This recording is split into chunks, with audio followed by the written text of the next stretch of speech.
Hi, my name is Tyree Jones, and I'm going to be talking about my Fifth Element movie poster.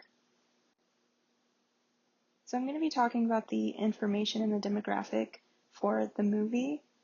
The movie was released in 1997, so that makes the movie a bit older and niche.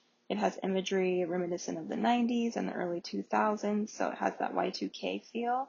It's a sci-fi action comedy, rated PG-13, so it's not meant to be taken too seriously, but it still has themes of redeeming humanity through nature and love.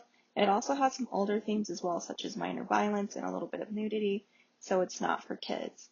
It's also a cult classic. So the demographic for this is going to be 45 to 55-year-olds, which is going to be the primary demographic. It's going to be for people who were in their late teens and 20s when this movie came out, and they probably went and saw it and they loved it. The secondary demographic is going to be sci-fi and cult classic lovers. It's going to be for people who seek out these weird movies and who kind of base their personality around this. And then the hidden demographic is going to be 20 to 35-year-olds, the younger generation that maybe watched this movie with their parents when they were young teenagers, and they find it important because of the memories that they've attached to it.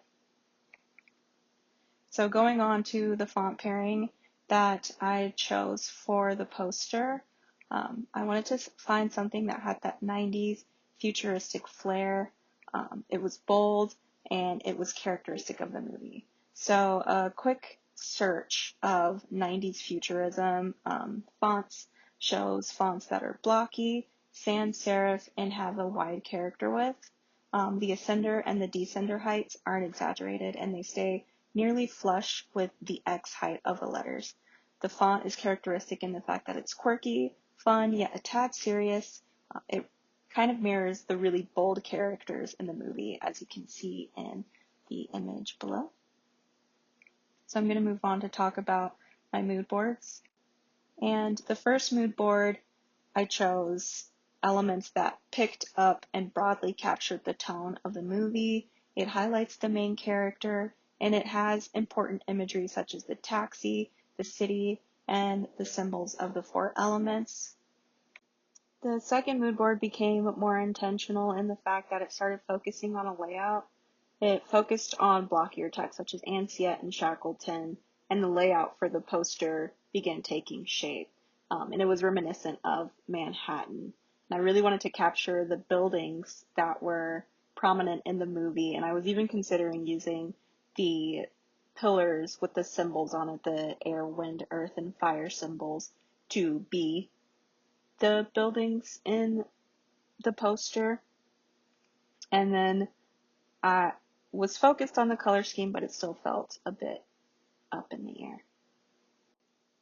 My final mood board focused on canon images from the movie, which helped me create a cohesive color scheme.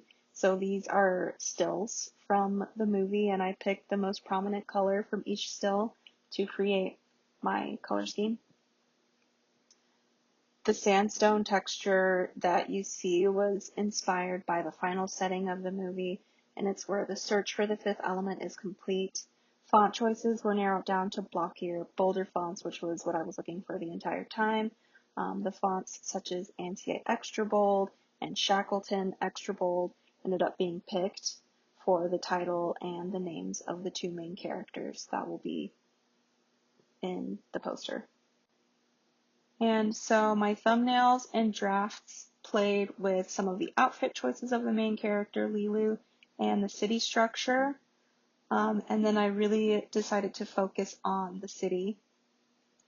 And then my rough draft was ultimately inspired by the Manhattan hinge layout and the very big and bold font right in the center, considering this is a typography course. So my first iteration poster didn't really match what I was going for. The colors don't match the final mood board. The gradients create too much of a cyberpunk neon feel, which was not my intention. The city in the movie is matte and dusty, so the color gradients don't create that effect. The theme in this poster feels a bit neo-futuristic, which is known for its sleek shapes and reflective qualities. The city in the fifth element does not possess those qualities. Finally, the font is close to my intention, but the E's do not feel complete. Again, it's reminiscent of the cyberpunk themes, and in the 90s, the technology wasn't nearly as developed as it is today, so the technology in the movie does not match with the feeling that this font is bringing. So for the final iteration of my poster, I wanted to go with colors that were bright so that it captured the playfulness and the brighter qualities of the movie while also staying true to the colors that I had in my mood board. The texture that I put in the poster gets rid of the reflective and neo-futuristic qualities that were present in the last poster and keeps it matte and reminiscent of the setting of the movie.